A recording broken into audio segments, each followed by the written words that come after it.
Welcome to another episode of Third and Three with Coach Roger Holmes. I'm Jason Holcomb, joined as always with the coach. Coach, that was a big win. We needed it for playoff positioning. We got it.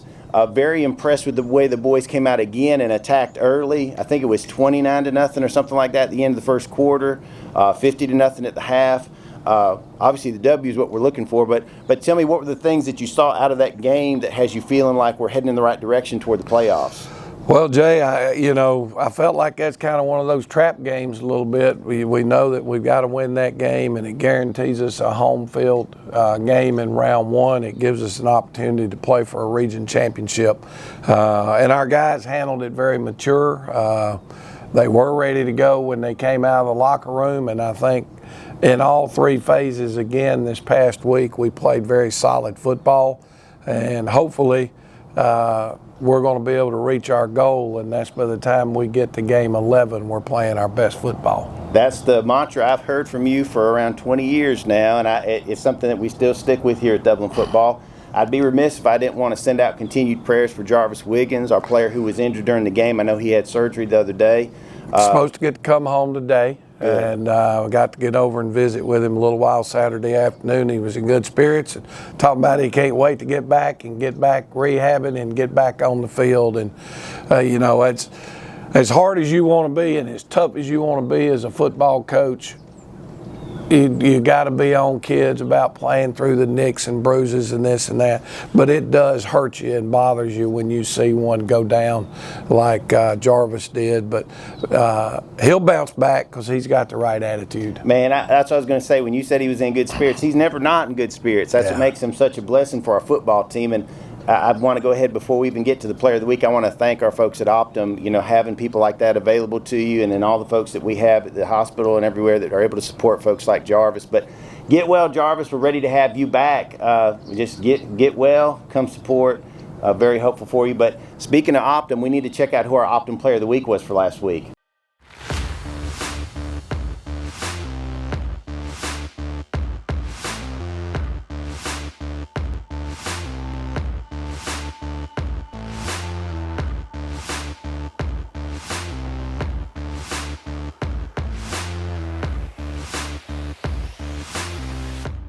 All right, Coach, Jaquarius, he's been hitting that mark. I know you always talk about if you can have in the wing tee a couple of kids right around 100 yards, that balance. And but boy, did he bring all those touchdowns in the first half that helped us outpace East Lawrence and put it out to a 50-0 lead.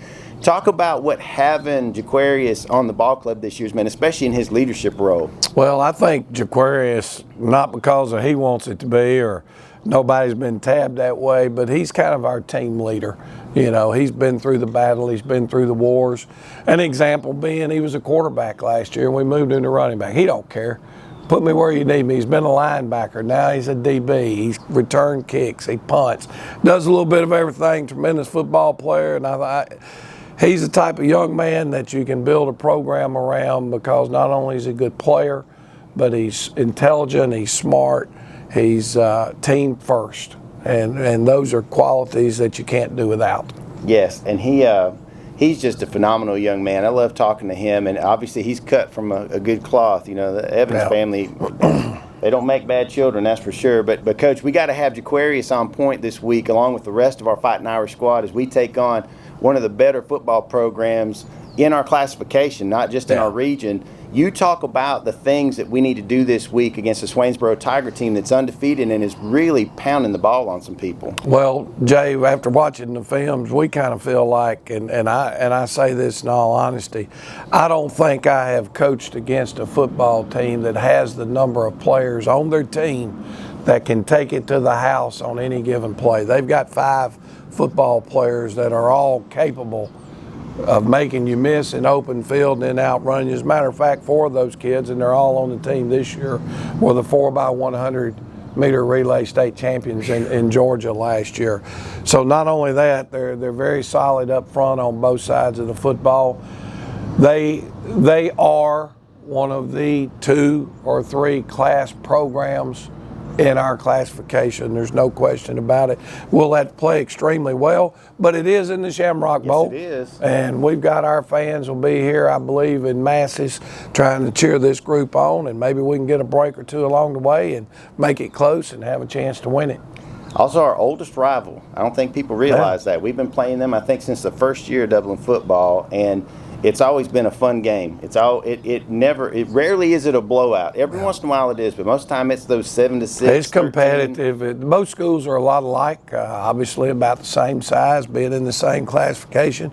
Normally good athletes, proud football in both communities, and anytime we've hooked up with them, we know we're in a battle. Yes, we're going to be in a battle Friday night, but we're going to hopefully have you guys out here in support of us. Kickoff is 7:30 right here at Shamrock Bowl. Want to also encourage everybody, we're going to have our Irish Walk, final regular season Irish Walk. That'll be taking place around 3 o'clock. We want to fill up right in front of the field house and have as many people as possible, because this will be the last regular season Irish Walk for our seniors. We want you guys to come out, support these young people, because they work awfully hard, long hours, and it's all for the love of the game. It's all for Dublin football. But, Coach, speaking of love and Dublin football, we had a loss to our Irish football family over the weekend. Marcus Adams passed away, part of our 2019 state championship team, and he was one of those guys that was just an integral part in so many ways. But talk about Mark. Well, tremendous kid,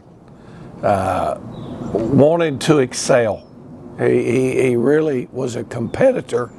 You mentioned to me the state championship game. He had a long run. We think he was down. Ball came out. Ball came out. The very next play, they went and scored. Mark comes to the sideline and said, "Don't worry about it, Coach. I got it. I'm going to make up for it." And I think 2 or 3 plays later, he makes another long run for a touchdown. But we're going to miss Mark. He was part of a very special group of kids that came through here at Dublin High School, and our thoughts and prayers are certainly with his family and his friends. And love you, Mark.